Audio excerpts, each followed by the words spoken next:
আজকে দুপুরে যে রান্নাগুলো করেছিলাম সেগুলো সিম্পল হলেও খেতে বেশ ভালো হয়েছিল। প্রতিদিন সকালবেলা ঘুম থেকে উঠে তো আমাদের প্রত্যেকেরই কিছু নিত্যকর্ম থাকে। আজকে তো সকালবেলা ব্রাশ করতে করতেই চলে গিয়েছিলাম আমার আখ ক্ষেতের পাশে, কেননা সেখানে বেশ কিছু শাক জন্মেছিল।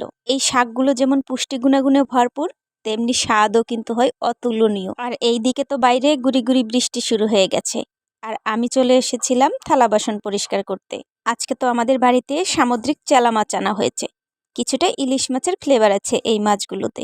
বাইরে তো বৃষ্টি হচ্ছে, তাই ঘরে বসেই মাছগুলো কেটে নিচ্ছি। এই মাছগুলো আমার কাছে ভাজি খেতেই বেশ ভালো লাগে। তারপর কয়েকটা আঙুর ভিজিয়ে রাখলাম, মেয়েকে স্নানের আগে এগুলো খেতে দিব। বৃষ্টির কারণে বাড়ির গাছপালাগুলোকে একটু যত্নে নেওয়ার সুযোগ পাচ্ছি না। কিছুদিন পরে গাছগুলোকে আমি একটু ছাঁটাই করে নিব।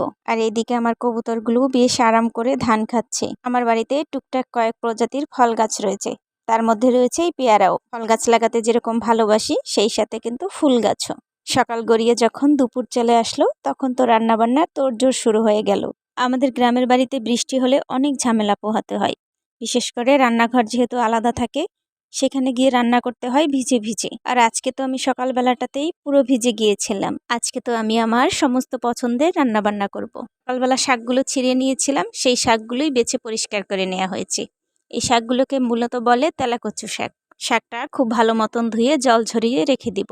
সামুদ্রিক চেলা মাছের এই মাথাগুলো দিয়েই আজকের এই তরকারিটা রান্না করা হবে। যে কোনো শাকের তরকারি আমার কাছে সব থেকে বেশি ভালো লাগে শোল মাছ কিংবা টাকি মাছ দিয়ে, তবে মাছের এই মাথাগুলো দিয়েও রান্না করলে খেতে খুব ভালো হয়। শাকটা আমি আলু দিয়েই রান্না করব, সেজন্য আলুগুলো লবণ আর হলুদ দিয়ে বেশ লাল লাল করে ভেজে নিলাম। তারপর দিয়ে দিলাম কয়েকটা রসুনের কোয়া আর দিলাম রাঁধুনি। যে কোনো শাকের তরকারি রান্নায় আমি কখনো রাঁধুনি দিতে মিস করি না। এই শাকটা যদি এরকম ঝোলের উপর রান্না করা হয় তাহলে কিন্তু খেতে খুব ভালো হয়। একইভাবে ডাঁটা শাক, পাট শাক কিংবা আরো অন্যান্য ধরনের শাক রান্না করা যায়। এবার রান্না শুরু করলাম মুসুর ডাল দিয়ে পুঁই শাক।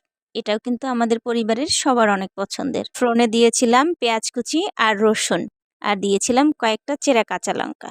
ব্যাস এইটুকুন মশলাই যথেষ্ট। আর দিয়েছিলাম একটু থেতো করা জিরে। এই সামান্য উপকরণেই এই রান্নাটা দারুণ হয়। তারপরে রান্না করেছিলাম সিম্পল ভাবে ডিম ভুনা। সব দিন তো আর পরিপাটি করে খাওয়া হয় না, তাই মনে হলো যে আজকে একটু পরিপাটি করে খাওয়া দাওয়া করা যাক।